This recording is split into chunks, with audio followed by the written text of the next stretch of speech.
komentary ko ninyo sa darating na eleksyon, guys. Huwag kalimutan ng akong ngalan nga isulat sa inyong balota. Huwag ka mabuang. Ang tanong, inig humanog eleksyon ana, na ba kay ikaayo sa barangay or sa lungsod? Dapat gawin mo ang nararapat. Diba? Hindi yung salita ng salita, walang aksyon. Yung lahat ng sinasabi mo pagdating sa yung kampanya, di ba? Kampanya, yan. Matalas ang dila at walang buto-buto, walang buto ang dila. Madali lang magsalita pag pero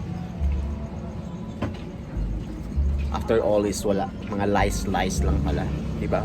Useless. May pagmatulog ko.